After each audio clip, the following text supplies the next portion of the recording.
Mesdames et messieurs, merci de votre fidélité à Canal Éducation, la chaîne de tous les savoirs, et bienvenue dans Tribune de l'éducation, vitrine des politiques éducatives du ministère de l'Éducation nationale, le rôle, les missions des gouvernements scolaires. On en parle dans ce numéro avec la DMG, la direction de l'enseignement moyen secondaire général, le rôle et la place du drapeau dans les institutions.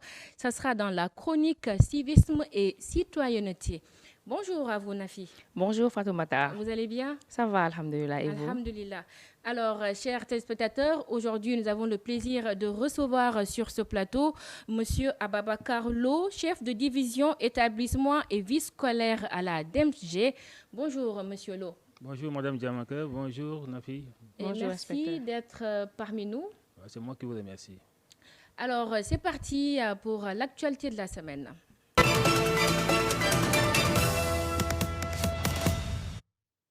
Actualité que nous démarrons avec cet hommage à Amadou Martarmbo. Le comité de pilotage est officiellement installé. La rencontre a été présidée par le ministre de l'Éducation nationale. L'hommage vise essentiellement à rendre visible l'apport intellectuel du Sénégalais Amadou Martarmbo dans le développement du pays et de l'Afrique. Le ministre Moustapha Babagirassi, qui a salué les niveaux de progression et la planification des activités. Promotion des mathématiques à Tambacounda, les meilleurs élèves des séries scientifiques du département ont été récompensés. C'est à l'issue d'un concours organisé par l'IEF visant à encourager les élèves à embrasser les sciences. La cérémonie de remise des récompenses s'est déroulée en présence des autorités éducatives, administratives et territoriales. Parlons art à Bakel, plus précisément au SEM Bakel Commune, où M. Baïdiouf Ning, qui est le seul professeur d'art plastique du département, a organisé une exposition réalisée par ses élèves. Ils sont au nombre de 24, dont 19 filles et 5 garçons. Ils ont présenté des œuvres en rapport avec des thèmes importants, à savoir Bakel dans nos futurs proches, Vision 2025, le Gamou d'ici 2050, comment ça va être organisé. Tout ça, c'est pour promouvoir la discipline au sein de ces établissements. Nous parlons sport pour finir avec les finales régionales du festival sport scolaire de Fatick ont été jouées le week-end au stade Massensen. 800 élèves venus des 4 inspections de l'éducation et de la formation de la région ont disputé les finales dans 6 disciplines sportives. Les autorités académiques et administratives qui ont présidé à la fête se sont félicitées des belles prestations et l'engouement des jeunes apprenants pour la pratique sportive en milieu scolaire. Alors, Nafi, des actualités assez intéressantes, mais nous commençons par cet hommage qu'on va rendre à Amadou Martarmbo. Merci Fatima, un hommage vraiment mérité pour le professeur Amadou Martambo, vu ce qu'il a eu à faire pour ce pays. C'est un Sénégalais, mais ce n'est plus juste pour le Sénégal. Cet hommage, c'est tout le continent africain qui le lui rend, rappelant qu'il a été aussi à l'UNESCO, à la tête de l'UNESCO, pour dire juste que les gens s'y sont mis. L'hommage sera bien organisé avec un programme vraiment très bien établi, allant de chez lui en passant à Rosso où il a enseigné. Il a fait ses premiers jours comme enseignant là-bas. Vraiment, c'est justifié, l'hommage. C'est justifié. C'est à l'image de l'homme qu'il a été. Alors, Monsieur Lo, un mot par rapport à cet hommage qu'on est en train d'organiser pour le rendre à cet grand homme. Merci beaucoup Madame Diamaka. En fait, je pense que c'est normal, hein. On est dans la dynamique de reconnaissance des mérites. Quand vous prenez des hommes qui ont marqué l'histoire du Sénégal, comme Amadou Martambo, qui a marqué aussi l'école sénégalaise, qui a été ministre de l'Éducation nationale, je crois que c'est important, nous aussi, à un moment donné, de penser à reconnaître ces mérites pour montrer aux générations qui sont là ce que ce monsieur a fait pour le Sénégal. Donc je crois que ça, c'est très important aussi. Là, il faut regarder sous le prisme de la reconnaissance des légendes au Sénégal. Nafi, autre actualité aussi, toujours promouvoir les sciences pour que les élèves puissent investir davantage. Au fait, juste saluer cette initiative et dire que les sciences, la promotion des sciences, on n'en parlera jamais assez. Beaucoup d'initiatives ont été prises par le ministère de l'Éducation nationale, mais c'est au niveau local que l'opérationnalisation doit se faire. Et avec ces genres de concours, c'est une émulation saine entre les élèves et ça les pousse aussi à croire en eux et à peut-être percer dans ces filières scientifiques. Alors, nous terminons avec cette initiative citoyenne du professeur à Bakel, un professeur d'art qui a organisé une exposition réalisée par les élèves eux-mêmes.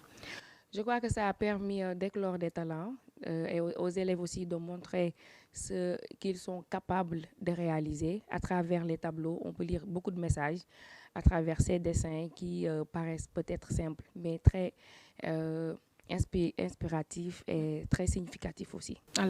Alors Monsieur Lo, un mot par rapport à cette exposition réalisée par les élèves à Bakel. Non, c'est extraordinaire. Moi, en fait, c'est dans la même dynamique que nous allons nous lancer l'année prochaine. Parce que déjà, on a commencé à réfléchir sur une semaine de la culture à l'école. Parce qu'on pense qu'au-delà des activités disparates comme ça, il faudra aller dans le sens de fédérer ces actions. On va avoir une semaine où on va faire venir la culture à l'école. Parce que pratiquement autour de chaque école, peut-être il y a des acteurs principaux qui sont là, qui interviennent dans la culture. Et la culture, quand même, comme disait Senghor, c'est au début à la fin, pratiquement. Donc c'est important, c'est fondamental. Et on salue cette initiative, mais nous allons accompagner, nous allons formaliser cette dynamique pour que tout le monde puisse se retrouver dans cette dynamique. Alors, bon courage à ce professeur et bonne continuation. C'est parti avec la chronique Civisme et Citoyenneté.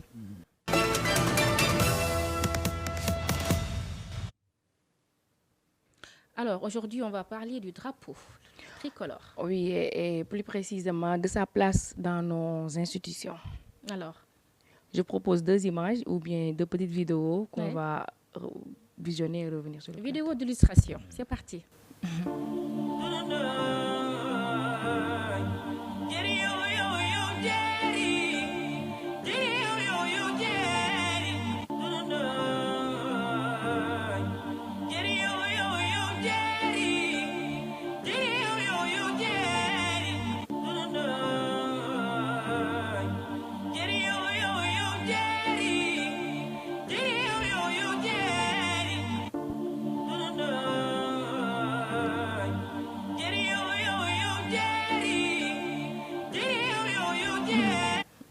Alors, comme disait l'autre, l'image vaut 1000 mots.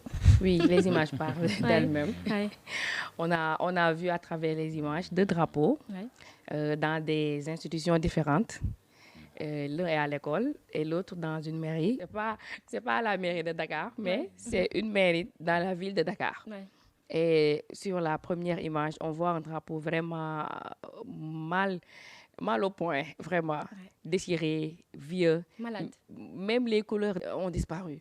Malade. Hein? Et quand un patriote passe devant une telle image, ça choque, en fait, ça fait mal au cœur de voir ce drapeau qui représente toute une nation, qui représente l'unité, la souveraineté d'un pays, qui parle, en fait. Le drapeau, c'est toute une histoire pour un pays. Et le voir comme ça fait mal quand même. Alors, ça fait mal et qu'est-ce qu'on doit faire pour ne plus voir ce genre d'image? Vous savez, dans nos institutions, Fatima, le drapeau doit occuper une place vraiment de choix. Il doit être très bien traité. C'est simple, il suffit juste de changer ce drapeau et aussi peut-être de s'informer, de se former sur comment ou que doit être sa place dans nos institutions. Peut-être que des formations s'imposent ici, une sensibilisation aussi, parce que c'est juste une mairie comme ça, mais j'en ai vu d'autres et peut-être même vous-même et même les téléspectateurs ont eu à voir chez eux ou tout autour de leur quartier ces genres d'images-là, des drapeaux vraiment insignifiants dans des lieux où ils doivent être traités avec mérite et honneur. Laissés à l'oubliette, alors quelles sont ces personnes qui doivent s'occuper de ça? Parce qu'on ne peut pas laisser ça à tout le monde. Certainement, on a délégué des gens, si on prend l'exemple de la mairie ou de nos écoles. Vous savez, le drapeau, c'est aussi, ou bien parfois, ça est instructif et éducatif.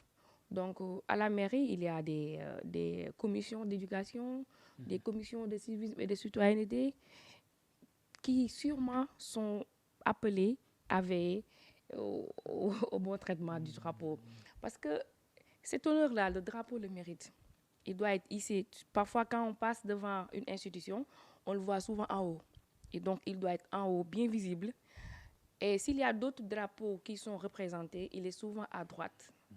Parce que le drapeau représente toute une nation, en fait. Je l'ai dit tout à l'heure. Il doit traiter avec honneur. Cela signifie aussi la façon dont il doit être hissé, la façon dont il doit être baissé, et surtout la façon de le conserver. Tout ça est bien écrit, bien établi. Il y a le service civique national qui est là. Il y a la police. Et, même le ministère de la Justice n'est pas épargné. Le ministère de l'Intérieur. Alors, est-ce qu'on peut laisser ce genre de drapeau vraiment? Non, non, non. Ça, c'est à changer. Ouais. C'est à dénoncer. C'est ça. Et c'est fréquent, hein? C'est fréquent de rencontrer. On le voit souvent. Peut-être ça nous choque, nous qui passons, mais ça ne choque pas l'autorité qui est à l'intérieur. Parfois, est-ce qu'il le voit même? Donc, c'est un appel? Parfois, c'est mal positionné. Parfois, c'est mal entretenu. Ouais. C'est mal plié. Je crois qu'on doit redonner à ce symbole de la nation la place qu'il mérite dans nos institutions. La place qu'il mérite, ça revient vraiment à le considérer comme il doit être, en fait, au cœur de tout. Et dans l'autre image, on voit bien que c'est un drapeau qui est dans une école. Ouais. Souvent, dans les écoles, dans la plupart des écoles, on a de beaux drapeaux, vraiment, bien entretenus. Ils ont même des drapeaux en réserve, parfois, qu'ils vont sortir lors des grands événements, lors des levées de couleurs, des cérémonies de levée de couleurs, des fêtes de fin d'année. Parce qu'eux aussi, ils doivent revêtir de leurs plus beaux habits ce jour-là. Donc, on affiche un cri de cœur. Hein. C'est un cri de cœur, vraiment. Un appel, oui. Vraiment, j'appelle à plus de respect, plus de considération et surtout plus d'honneur pour ce drapeau. Alors, Monsieur Lo, un mot? En fait, j'ai le cœur qui saigne quand je vois la première image. Ouais.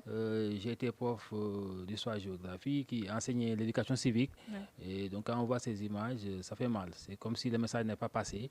Mais comme on dit, le civisme, le patriotisme, c'est individuel. On a beau enseigner, on a beau parler, mais c'est quelque chose de personnel. Et on va continuer à sensibiliser, je crois. Mais pour les institutions, on peut même aller proposer, mais c'est l'autorité qui va décider de faire peut-être une circulaire qui va imposer à chaque institution, chaque structure administrative, de pouvoir changer le drapeau chaque mois. Tous les 15 jours, obligatoirement. C'est-à-dire que ça devient une obligation. Et ça permettra maintenant de pouvoir suivre le fonctionnement de ces institutions. Mais ça, c'est important. Pour le drapeau, c'est ce qui nous reste quand on n'a plus rien. Quand on voit un peu les personnes qui décèdent souvent, les personnes qu'on veut honorer, bien sûr, on met le drapeau sur le cercueil. Donc ça montre que c'est important. Ça en dit long, oui. Ça en dit long. Donc c'est quelque chose qui est important pour nous. Donc il faut le respecter quand même. Retour au civisme. Il le faut, retour au civisme et à la citoyenneté. Et ce n'est pas seulement pour les élèves ou les étudiants, mais pour les grandes personnes, les autorités, les élus. Ils doivent aussi être formés et sensibilisés. Ouais. Pour être sensibilisés, connaître déjà ce symbole, ce qu'il représente, sa valeur, parce que quand on l'envoie, c'est toi, c'est moi, c'est les téléspectateurs. Donc, il mérite tous les honneurs. C'est parti avec l'invité. Merci à la régie. Alors, je vous le disais à l'entame de cette émission, aujourd'hui, nous recevons M. Ababakar Lo. Il est chef de division établissement et vie scolaire à la DMG. Rebonjour, M. Lo. Bonjour, madame. Alors, établissement et vie scolaire, qu'est-ce qu'il en est? En fait, au niveau du ministère de l'Éducation nationale, il y a une direction qui s'appelle la direction de l'enseignement moyen secondaire. Et dans cette direction, il y a des divisions. Et moi, je m'occupe de la division établissement et vie scolaire. Quand on dit établissement et vie scolaire, établissement, c'est tout ce qui est fonctionnement des établissements, des lycées, des collèges. Et donc, je dois vérifier est-ce que les organes fonctionnent. Exemple, le gouvernement scolaire, l'OBDS sont installés, est-ce que ça marche. Ensuite, vérifier est-ce qu'il y a un fonctionnement normal de la pédagogie, des finances. Donc, c'est tout ce qui est établissement. Hein. Quand on parle de vie scolaire maintenant, c'est quand l'élève termine son cours, il sort de la classe, on prend le relais pour lui mettre dans de meilleures conditions pour retourner en classe. Donc tout ce qui se passe en dehors de la classe, c'est ce qu'on appelle la vie scolaire. En termes de confort de l'élève, bien sûr, en termes de bien-être, de sécurité, d'hygiène, tout ça, animation même, on va y revenir, c'est ce qu'on appelle la vie scolaire. Donc la vie scolaire est très large. Hein, donc même ça ne s'arrête même pas à l'école. Hein, souvent ça progresse même en dehors de l'école pour suivre l'élève à la maison. Un élève aussi, souvent, quand il a des difficultés à la maison, ça se répercute au niveau de l'école. Donc, c'est vraiment élastique la vie scolaire. Donc, je m'occupe de cette division qui concerne tout le pays, mais pratiquement tous les collèges et les lycées du Sénégal. Alors, cette division, vous occupez également d'une frange très importante dans nos établissements. Il s'agit des gouvernements scolaires. Parfait. Alors, pourquoi les gouvernements scolaires? En fait, à l'origine, on a pensé que l'école, quand même, c'est un espace bien sûr normé, mais c'est des humains qui sont là-bas, des êtres humains qu'on amène dans cet espace-là. Il y a le temps scolaire, mais aussi il faut que l'élève, aussi l'individu, puisse s'épanouir. Donc, on a pensé mettre en place les foyers. Au début, c'était ça. Donc, après, ça a migré. À notre époque, en effet. Oui, Oui, les foyers. Finalement, ça a migré On vers avait le les gouvernement Fosco. scolaire Ouais, pour les mieux Fosco, ouais. les responsabiliser. Maintenant, on va revenir sur l'historique un peu de cela Ouais. pour montrer comment on a basculé un peu des foyers vers le gouvernement scolaire. Mais depuis l'indépendance, on a commencé avec ces foyers. Et déjà, on s'est rendu compte que quand on voit la pratique très tôt, qu'il y avait des difficultés parce que les élèves n'ont pas compris qu'est-ce qu'on voulait faire par rapport au foyer. Parce que, à l'origine même, les foyers, c'était quoi? C'était un espace d'épanouissement, mais de complément des enseignements-apprentissages. On se dit que l'élève, quand même, ce n'est pas un enfant qui est là, donc c'est quelqu'un qu'on peut utiliser pour continuer les enseignements en dehors de la classe. Ouais. Donc c'est un espace important. Donc c'est pourquoi on a les foyers aussi pour épanouir au niveau de l'espace scolaire, ça aussi a été un élément important. Mais il y a eu des dérives. Et très tôt, les autorités ont commencé à réagir. Par exemple, en 1984, il y a une circulaire qui est sortie, la circulaire 8224, déjà en 1984, le premier stamp. Donc, on a mis cette circulaire à la disposition des chefs d'établissement pour leur demander de redresser la barre. Parce qu'il y avait des dérives qui commençaient à être notées avec les spectacles qu'on organisait qui n'étaient pas conformes ce qu'on appelle à la vision. En 84. En 84, déjà, il y avait une circulaire qui demandait clairement au chef d'établissement revoyez encore le fonctionnement des foyers. Bon, on a laissé faire, ça a continué jusqu'à pratiquement 2012. C'est en 2012 qu'on a fait une autre circulaire, ce qu'on appelle la circulaire 45-45 du 6 octobre 2012, qui est venue maintenant pour renforcer cette fois-ci les missions et le rôle des gouvernements scolaires. On quitte maintenant le foyer pour aller vers le gouvernement. Quand on dit gouvernement, maintenant, les responsabilités augmentent, les pouvoirs augmentent. Et maintenant, c'est pour intégrer le gouvernement scolaire dans la gestion de l'établissement. Maintenant, ils ne viennent plus pour jouer, juste pour animer, mais pour participer à la vie de l'établissement. Alors, pourquoi le gouvernement? Pourquoi pas un autre nom? Ouais. Pourquoi le gouvernement? C'est pour les responsabiliser. Hein. En fait, quand on parle du gouvernement, on a copié un peu l'exemple d'un pays. Hein. On se dit qu'un pays, quand on parle de ministre, quand tu es ministre toute la vie. Vous voyez, quelqu'un, même quand il quitte la fonction de ministre, on continue à l'appeler ministre. Donc, c'est une fonction éminemment importante. Donc, c'est pour montrer aux élèves que vous pouvez jouer un rôle majeur en temps à l'école. Ce qui fait que finalement, la circulaire, cette fois-ci, définit un organigramme type pour toutes les écoles du Sénégal, pratiquement. C'est quoi? Il y a l'assemblée scolaire. C'est-à-dire que dans chaque classe, on choisit 2 délégués. C'est les élèves qui choisissent, on les laisse librement, ils choisissent 2 délégués. Mais bien sûr encadrés parce qu'on appelle le professeur principal. Dans chaque classe, il y a ce qu'on appelle un professeur qui est nommé pour encadrer le fonctionnement de l'établissement, de l'école, de la classe. Maintenant, quand on a 2 délégués maintenant par classe, ces élèves vont se retrouver en assemblée générale, ce qu'on appelle l'assemblée scolaire. Et cette assemblée maintenant, ces élèves vont choisir entre eux quelques-uns pour faire ce qu'on appelle le conseil scolaire. C'est ce conseil maintenant, ce qu'on appelle comme le gouvernement ou le conseil des ministres. Donc c'est ça qui va gérer le fonctionnement du gouvernement scolaire. À côté maintenant, ils vont choisir aussi la présidence. Quand on dit présidence, c'est-à-dire qu'il y a quelqu'un qui sera choisi pour coordonner toute cette activité et qui sera aidé par 2 autres personnes. Donc, ça, il y a 3 personnes qui vont constituer ce qu'on appelle la présidence. Donc, il y a la présidence, il y a le conseil, qui est plus restreint, il y a maintenant l'assemblée scolaire. Mais tous les élèves viennent des classes. Et même souvent, on ne respecte pas cette procédure. Ce qu'on veut d'abord, c'est quoi? Même à l'intérieur de la classe, on doit avoir un gouvernement de la classe. C'est ça qu'on doit faire. Un gouvernement de la classe où on a des délégués qui sont choisis, on a un conseil à l'intérieur, on a un président de la classe. Qui est différent du gouvernement scolaire de Effectivement, l'établissement. effectivement. C'est à partir de ce gouvernement de classe qu'on doit choisir 2 délégués qui vont aller représenter la classe au niveau de l'assemblée scolaire. Mais dans beaucoup d'établissements, on ne maîtrise pas souvent les textes, hein, ou bien on ne les applique pas normalement. Mais il y a certains qui font beaucoup d'efforts quand même pour vraiment appliquer ces textes. Maintenant, si on respecte la procédure, vous allez voir que ça devient fluide. On a vraiment les élèves, ceux qui sont choisis, c'est ceux qui représentent particulièrement les élèves. Et autre chose importante, c'est que pour le montrer que c'est important pour l'école, on demande à ce que l'Assemblée se réunisse tous les 2 mois. Tous les 2 mois, on doit avoir une réunion. C'est obligatoire, c'est écrit sur la circulaire. Ensuite, on doit avoir une réunion mensuelle du conseil. Chaque mois, les élèves doivent se retrouver pour discuter quelles sont les difficultés, qu'est-ce qu'ils peuvent faire pour l'école, etc.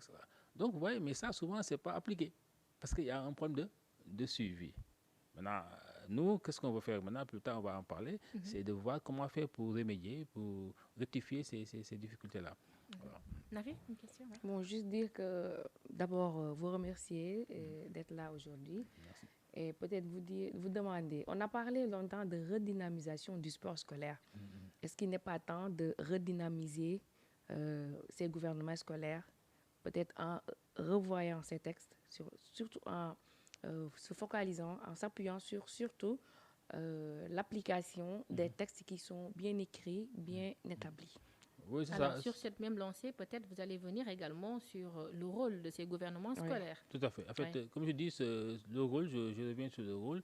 En fait, le rôle principal, c'est de devenir un organe qui va compléter le dispositif d'enseignement-apprentissage. Parce que les professeurs viennent faire le cours et puis ils vont partir. Maintenant, nous, on a un organe qui est là, constitué par les élèves eux-mêmes. Parce que quand on vient à l'école, on ne vient pas pour autre chose, on vient pour les élèves. C'est les élèves qui sont en fait, la base de tout ce qu'on fait ici au niveau du ministère. Donc, on veut voir un organe qui va venir compléter les enseignements-apprentissage. Comment? Ils ne feront pas cours, mais à travers des activités qu'on va dérouler à l'école, qui va renforcer ce qu'on appelle les activités périscolaires et parascolaires. Donc, c'est ça le rôle, le complément du dispositif d'enseignement-apprentissage. L'autre, maintenant, quand on parle des missions spécifiques maintenant, il y a par exemple le fait qu'il fallait fédérer les actions. Parce que quand on a une école de 2500 élèves, 2000 élèves, forcément, c'est important qu'on puisse avoir un organe qui fédère les actions. Sinon, ça va être que chacun va aller de son côté. C'est assez important. Donc, on a un organe qui fédère. Ensuite, l'organe-là va réfléchir sur ce qu'on doit faire pour les élèves. Parce qu'on le fait tout pour les élèves.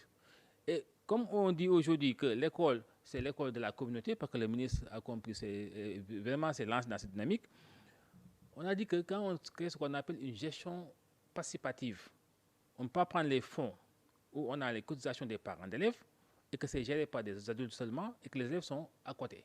C'est quoi le gouvernement scolaire maintenant, comme c'est un organe qui est normé, maintenant ce gouvernement scolaire envoie des délégués au conseil de gestion de l'établissement. C'est là où on gère tout l'établissement, le conseil de gestion. Et je prends l'exemple, un établissement qui a 1000 élèves envoie un seul élève qui vient pour assister aux délibérations, qui participe. Tout ce qu'on doit faire à l'école, il doit être là-bas pour valider ou pour dire non, que je ne suis pas d'accord. Si on dépasse 1000, on a 3 élèves et qui va être parmi les adultes et qui va décider. Par exemple, si on doit acheter quelque chose pour l'école, il peut dire non, c'est trop cher ou c'est pas nécessaire. Si on doit investir pour l'école, il va dire non, je veux des toilettes, mais des toilettes, c'est pas. Donc, et ça se passe comme ça? C'est comme ça que ça doit se passer. Ça doit se passer. Ça doit se passer. Et non, ils sont là.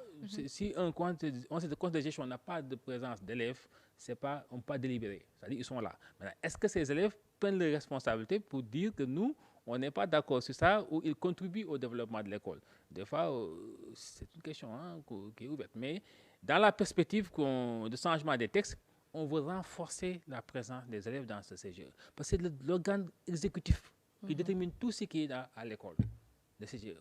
Même le CGE, c'est un texte qui est un décret de 2000, ce qu'on appelle le décret 2337. Donc, c'est un texte qui est un peu ancien, 25 ans.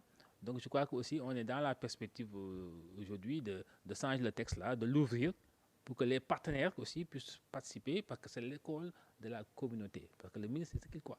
Et là, quand on dit l'école de la communauté, c'est les parents qui mettent l'argent souvent là-bas. L'État met de l'argent, mais les parents mettent de l'argent. Donc, ils doivent voir ce qui se passe dans le fonctionnement de l'établissement. Alors, peut-être revenir sur la question de Nafi par rapport au sport qu'on doit... Non, à la redynamisation de ces gouvernements scolaires. Mais il en a parlé. Il en a parlé par rapport aux revues des textes. C'est ça. Première chose, c'est les textes. Oui. Hier même, j'ai assisté à une rencontre au niveau du ministère. C'est ça, c'est de voir qu'est-ce qu'il faut changer. Donc les textes, déjà, c'est calé. Forcément, on va changer les textes. Si ce n'est pas en 2025, c'est au plus tard, le premier semestre 2026, les textes vont bouger. Que ce soit le CGE, que ce soit le gouvernement scolaire, on va aller plus loin. Hein. On quitte même la circulaire. Vous savez, il y a ce qu'on appelle les normes des textes là. La circulaire, c'est à un niveau plus bas. On va quitter la circulaire pour aller vers un arrêté ministériel. Ou maintenant, c'est le ministre qui va faire un arrêté pour normer le fonctionnement du gouvernement. Donc, on va donner plus de responsabilités aux élèves. Et ça, c'est important à ce niveau-là. Donc, première chose, changer les textes. Deuxième chose, maintenant, on a aussi prévu des structures de contrôle et d'accompagnement. Parce que je prends l'exemple de notre corps qu'on appelle les inspecteurs d'établissement vie scolaire. Il y a quelques années, il n'y en avait pas beaucoup. Il y avait moins de 10 au Sénégal. Aujourd'hui, on en a maintenant 2 au minimum par académie. Et c'est eux qui doivent surveiller. Maintenant, ce qu'on va faire, en début d'année, c'est obligatoire. Chaque gouvernement scolaire envoie son plan d'action. C'est-à-dire d'abord le renouvellement. On a renouvelé. Ensuite, voilà le plan d'action. Ce qu'on va faire le mois d'octobre, janvier, etc. Maintenant, ce plan d'action, on l'envoie à l'IA et c'est l'inspecteur dans son bureau qui reçoit pour chaque établissement et vérifie si c'est conforme. Parce qu'on peut proposer une activité qui n'est pas conforme à l'école. Et on vérifie, ensuite on va suivre. Donc déjà, vous voyez qu'un dispositif est en train d'être installé. Maintenant, si on a les textes qui changent, on a le dispositif de suivi et enfin, on a aussi projeté de faire un plan. C'est-à-dire un projet où tous les gouvernements scolaires vont faire les mêmes choses. On va avoir de petites nuances, mais on va dire que à partir d'octobre jusqu'à juin, voilà les principales activités qu'on doit faire dans tout le pays. Maintenant, si on dit théâtre maintenant, sur la modalité maintenant, on peut en réfléchir. Mais on va faire les mêmes choses ensemble. Et ça, je crois que tout ça, c'est changer les dispositifs. Pour le gouvernement, pour les scolaires, c'est deux choses assez différentes. Donc, c'était juste à l'image de cette redynamisation du scolaire. Mais, inspecteur, vous avez parlé tout à l'heure de plan d'action et je pense que c'est très, très important. Mais j'ai une question, parce que l'école, c'est la continuité de la famille. Et ça se voit sur les organes de gestion de l'école. Il y a d'abord, dans certains établissements, on a le gouvernement, le CGE, le comité de gestion de l'école est représenté. On a l'association des parents d'élèves. Donc, on a la communauté, on a les parents, et on a les élèves. Donc, est-ce que dans les prochains, je ne dirais pas étapes, mais dans la redynamisation ou bien dans la revue des textes, qu'est-ce que vous avez pensé à une synergie vraiment de ces organes-là qui travaillent tous ensemble? Par exemple, l'APE et les gouvernements scolaires, que l'APE ait son mot à dire dans ce qui se passe dans le gouvernement scolaire et que le gouvernement scolaire participe au CGE, si ce n'est pas déjà fait. Effectivement. Parfait. En fait, déjà, le gouvernement scolaire participe au CGE. Ça, c'est important. Donc, c'est un texte, on ne changera pas. Maintenant, je dis, le problème, c'est qui va nous représenter là-bas. C'est à eux de choisir maintenant. On ne peut pas les imposer. Le proviseur ne peut pas dire, donnez-moi telle personne, telle personne. C'est eux qui doivent choisir qui les représente. Et vous savez, la représentation est importante. Si vous envoyez quelqu'un, cette personne doit être capable de pouvoir défendre vos intérêts. Exemple, on peut programmer quelque chose qui n'est pas conforme aux intérêts des élèves. Il peut être capable de dire que oui, on n'est pas d'accord, on peut changer. Il y a un budget qui est alloué pour des activités sportives, ça, on peut diminuer pour mettre dans la partie pédagogie. Donc c'est une question de... Et ça, je dis aussi, nous, on ne peut pas aller à ce niveau-là. C'est les élèves qui vont choisir. Maintenant, les parents d'élèves, c'est une association privée. Les gens souvent confondent. Les parents d'élèves, l'association ne fait pas partie de l'école. C'est une association qui vient en complément pour accompagner. C'est pourquoi lorsqu'ils font l'assemblée générale, nous, on ne s'y mêle pas. On les laisse organiser, etc. Ensuite, ils viennent nous accompagner. Maintenant, comment faire cette complémentarité entre les deux? C'est important, c'est fondamental. Et on va y réfléchir, comme vous avez dit, c'est une bonne proposition. Et ça, c'est fondamental. L'autre aspect, c'est au-delà du gouvernement scolaire, il y a d'autres organes qui existent dans l'école. Exemple, l'OBDS. Quand l'OBDS, c'est quoi? C'est l'observatoire pour voir quels sont les élèves qui sont vulnérables. Parce que la vulnérabilité, comme vous le savez, c'est les élèves qui, souvent pour un problème de famille, un problème de social, etc., ou de violence vécue, de viol, etc., cet enfant peut fuir les cours, ne plus suivre les cours, ou une personne handicapée. Donc, ces personnes vulnérables-là, il y a ce qu'on appelle l'observatoire, l'OBDS, qui est là pour ça. C'est un organe aussi normé, qui a été mis en place le même jour que le gouvernement scolaire. L'OBDS, c'est la circulaire 45-44. Le gouvernement scolaire, c'est la circulaire 45-45. C'est le même jour, le 7 octobre, pour montrer l'importance. Maintenant, le rôle de l'élève ici, c'est fondamental. Pourquoi? Dans l'OBDS, on va chercher les élèves qui sont en difficulté pour ne pas perdre ces élèves dans la déperdition. Mais comme ils sont ensemble, c'est les élèves eux-mêmes qui sont les premiers qui doivent détecter ces élèves-là. Parce qu'ils se connaissent entre eux. Nous, le professeur qui vient en classe, pour avoir 50 élèves, 45 élèves ou 20 élèves, il peut ne pas savoir l'élève qui est en difficulté. Donc nous, dans les textes qu'on va faire, c'est de mieux accompagner les élèves pour les aider à pouvoir détecter ces élèves vulnérables. Et ça permettra de diminuer un peu la déperdition en milieu scolaire. C'est important. Aujourd'hui, vous encadrez ce fonctionnement de ces gouvernements scolaires.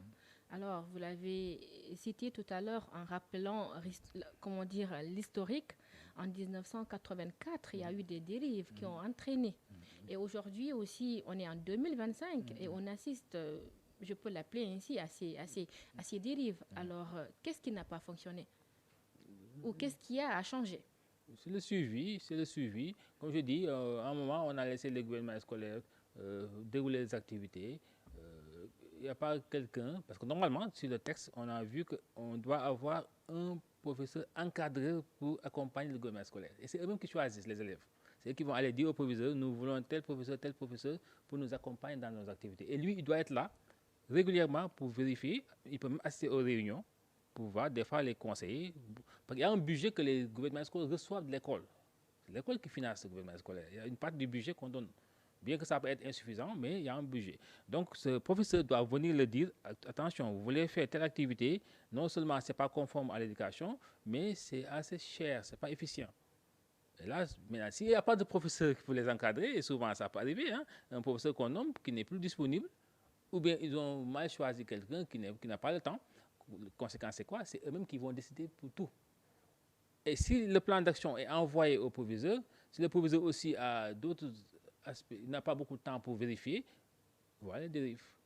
Mais si on fait les choses, c'est-à-dire on norme les choses, on dit que maintenant, chaque année, à partir du mois d'octobre, tous les gouvernements scolaires envoient le plan d'action à l'IA pour les lycées, pour les collèges, on l'envoie à l'IF, et qu'il y a quelqu'un qui est là-bas pour vérifier, comme les règlements intérieurs, parce que pour chaque règlement intérieur, il faut vérifier si c'est conforme au règlement standard. Maintenant, si on vérifie, on se rend compte que ce n'est pas conforme, on peut donner des amendements, rectifier. Et maintenant, si c'est conforme, maintenant, quelqu'un va suivre. On a un tableau de bord qui fait que, dans mon bureau, je peux dire que on avait programmé de faire un concours de peinture au mois de décembre. Je vais voir que c'est fait. Est-ce qu'on ne l'a pas changé pour faire autre chose? Au mois de novembre, de mars, on prévoit de faire une autre activité. Je vais voir est-ce que c'est fait. Donc, il faut le suivi qui pose problème. Et comme je dis, c'est lié à beaucoup de facteurs. Parce que ceux qui doivent suivre les gouvernements scolaires, c'est les inspecteurs établissements vie scolaire. Et ce corps a été créé en 2011. Vous voyez que c'est récent. Ça veut dire qu'avant 2011, il n'y avait personne pour suivre ce gouvernement scolaire. Donc, en 2011, on a ce corps qui est là. Ensuite, ils ne sont pas encore nombreux. Dans chaque académie, il y en a deux. Mais c'est en 2012 qu'on a commencé à avoir les gouvernements scolaires dans nos établissements aussi. Effectivement. Ouais. Donc, c'est ça. Le corps est né en 2011. Et ensuite, 2012, on a mis le gouvernement scolaire. Ouais. Et maintenant, comme je dis, ils n'étaient pas nombreux.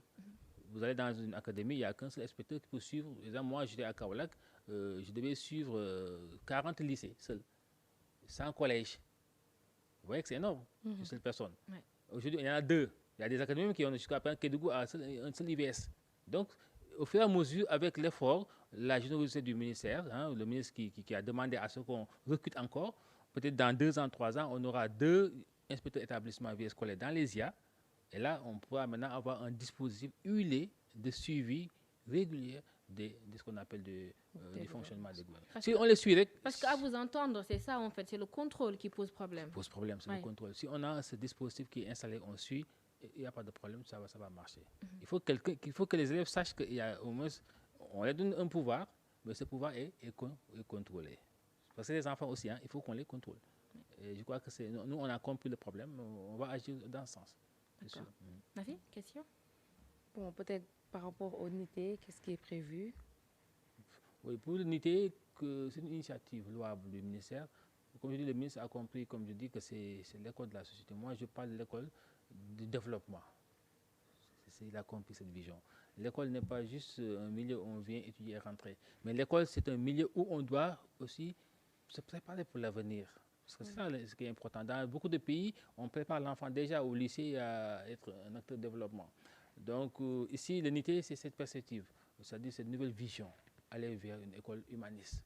Et pour ce faire maintenant, il faudra développer des actions, des projets.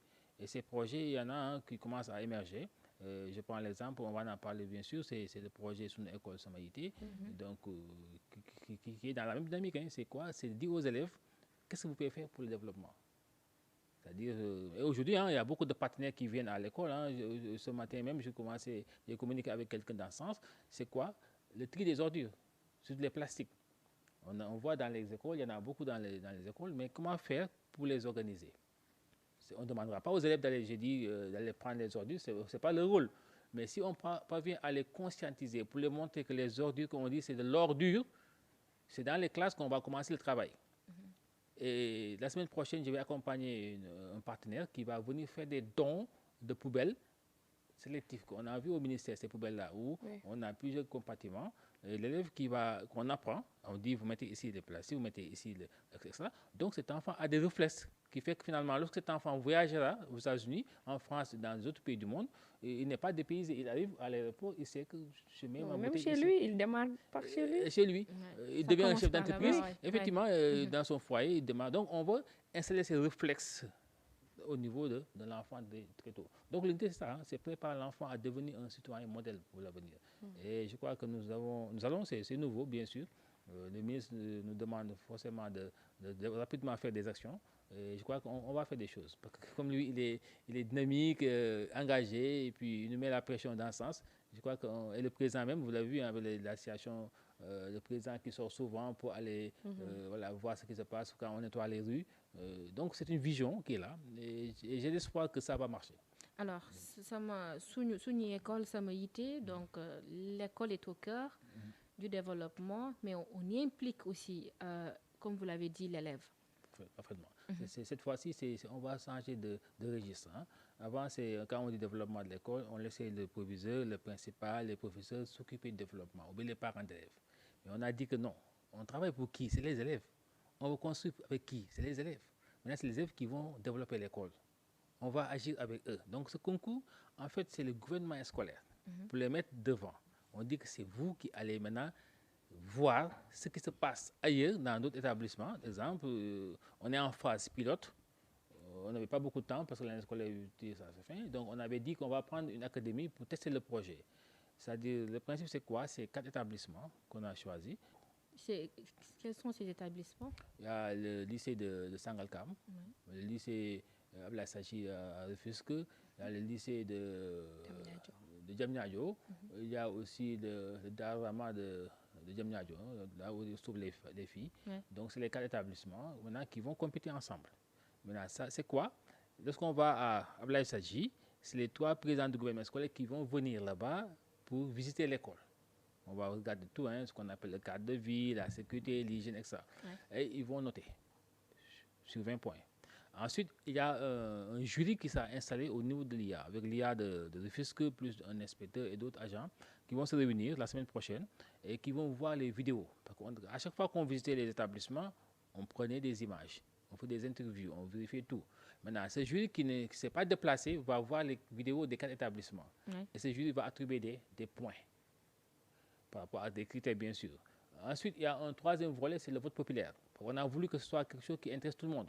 Parce que les parents d'élèves sont dehors, ne viennent pas à l'école, mais les parents d'élèves doivent voir les images. C'est pourquoi nous, on a beaucoup travaillé sur les réseaux sociaux en disant qu'on va faire des vidéos. Le parent qui est dans sa maison, qui ne peut pas venir regarder cette vidéo à son enfant à la maison le soir, va voter pour son enfant. Et on va avoir des votes. La dernière fois, on était à 6 000 et quelques votes.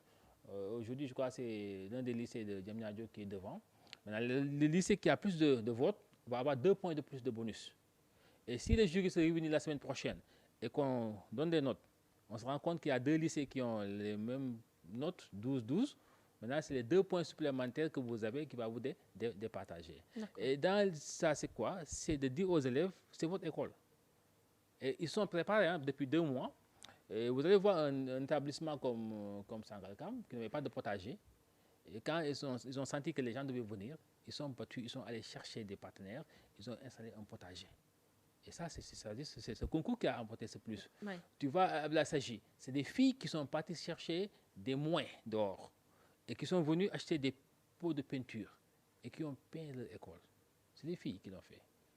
Ensuite, vous voyez à Djamnyadjo, le gouvernement scolaire a parti voir l'autorité administrative et l'autorité municipale. Et qu'est-ce qu'on a vu? C'est le maire qui se déplace lui-même, qui est venu à l'école, qui a dit qu'est-ce que vous voulez qu'on fasse déjà. On lui a dit voilà, on va réflexionner et le maire a mis automatiquement les moyens sur place et les gens ont commencé. Donc, il y a cette dynamique pour montrer que l'État est là, l'État fait tout, mais le gouvernement scolaire, la communauté aussi doit participer. Ouais. Et je crois que ça a été un déclic pour le développement de l'école. Et c'est important de mettre les élèves devant, mais aussi de les encadrer. Alors, Monsieur Lo, on va finir peut-être avec les perspectives. On a beaucoup de perspectives, l'école est à construire. Comme dit le ministre, il faut être vigilant, mais aussi il faut aller doucement, ne pas se précipiter.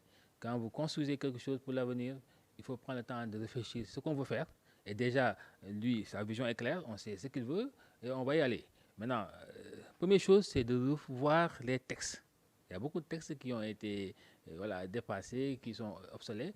Donc, il faut les revoir, les actualiser, les mettre à jour. Ensuite, mettre en place des dispositifs de contrôle et de suivi ces textes. Parce que si vous mettez des textes aussi, il n'y a pas quelqu'un pour les suivre, ça n'a pas de sens. Donc, mettez les textes, vous mettez le dispositif. Ensuite, mettez un dispositif de suivi-évaluation. C'est-à-dire qui va rendre compte à l'autorité pour dire voilà ce qui marche et ce qui ne marche pas. Et ça, l'autorité va avoir les coups de franche pour pouvoir maintenant rectifier, ajuster. Donc, on a de réfléchir sur ça. Donc, les textes, les dispositifs, d'abord d'accompagnement et les dispositifs de suivi et évaluation. Impliquer la communauté, faire venir les partenaires. L'école a besoin de moyens. Et ces moyens, ce n'est pas seulement l'État qui doit donner ces moyens, mais il faut qu'on montre à la communauté que ça vous appartient. Il y a un pays que j'ai visité, là-bas, quand le prof ne vient pas, par exemple, en début d'année, tous les parents d'élèves viennent s'inscrire au niveau du proviseur pour lui dire que moi, je suis ingénieur, je suis médecin, etc. Et le proviseur a une liste de tous les parents d'élèves, ce qu'ils peuvent faire de compétences. Quand le professeur ne vient pas, on envoie un message aux parents d'élèves pour dire le prof de maths ne vient pas pour 2 jours. Et vous allez voir un parent d'élève qui dit moi je suis en congé pour 3 jours, 4 jours, je suis disponible pour venir accompagner les enfants. Il vient, il n'est pas un professeur, mais par exemple un médecin qui vient dans une classe de terminale S. Il est capable de dérouler des choses, de les expliquer un peu le fonctionnement de certains éléments. Quand c'est un ingénieur en génie civil, il est capable de faire des choses. Et là, les élèves, pendant 2 heures de temps, au lieu de rentrer à la maison ou de rester dans la cour, il y a quelque chose. Donc, c'est l'école de la communauté. Ouais. Et le ministre l'a bien compris et nous demande maintenant de faire venir la communauté. Et le projet majeur qu'on va faire l'année prochaine, il y a 2 projets majeurs. Je vais juste ébaucher ça. Le projet, c'est ce qu'on appelle le potager de l'école. On veut dans chaque établissement avoir un potager et que chaque établissement produise quelque chose. Maintenant, comment ça va se faire? Au mois de janvier, on va demander à chaque région de faire une sélection des meilleures pratiques. Par exemple, on choisit à Kaolack 2 pratiques, 2 écoles qui ont fait vraiment un bon travail. À Saint-Louis, on fait la même chose. Et ces écoles vont être invitées à Dakar, soit au ministère ou bien à la fois. On va faire une foire de la production scolaire. Vous imaginez, hein, comme les fois, les gens viennent, Kaolack a produit ça. Et c'est les élèves qui ont fait. Ça contribue non seulement à les préparer à l'avenir, parce que cet enfant qui va rentrer à la maison va avoir son potager au niveau de sa terrasse, c'est important. Il pourra même faire un métier plus tard. Voilà, et puis ça contribue aussi à la consommation. Quand on parle de souveraineté alimentaire, c'est important aussi. Imaginez chaque école, 1750 et quelques écoles qui produisent, mais c'est une production, même si on dit que c'est négligeable, mais dans l'avenir, ça peut amener quelque chose dans la production alimentaire nationale. Ça, c'est un projet qu'on est en train de réfléchir sur ça. Et l'autre élément important, c'est la semaine de la culture. Quand je dis culture, dans le côté positif, le tailleur qui est à côté, il va venir dans l'école, apprendre aux enfants des rudiments. Exemple, comment faire les boutons qui sont cassés. Voilà. C'est des petites choses que les enfants ne savent pas. Et c'est important, c'est du savoir-faire. la cuisinière qui est à côté, qui est en son restaurant, va venir, parce que son enfant est à côté, il va venir pour 2 jours, au moins apprendre aux enfants à faire un peu, préparer le couscous.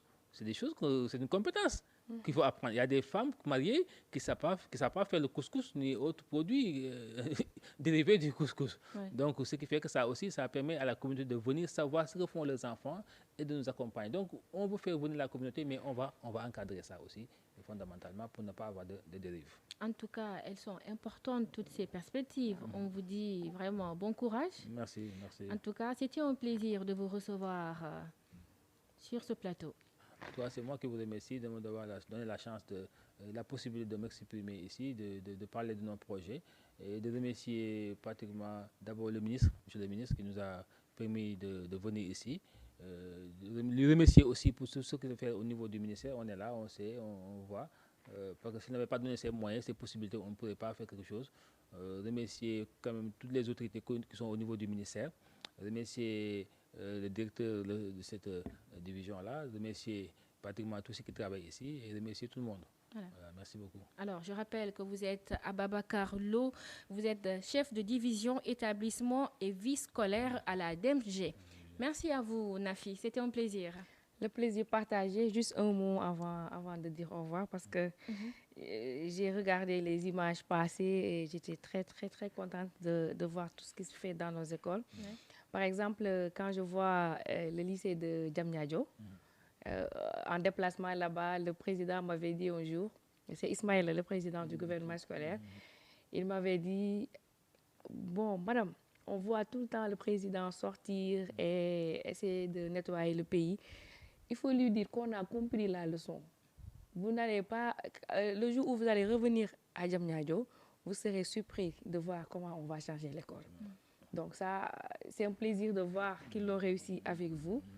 Et aussi, peut-être souhaiter qu'après Rufisque, aller dans les autres académies avec le programme Sama École.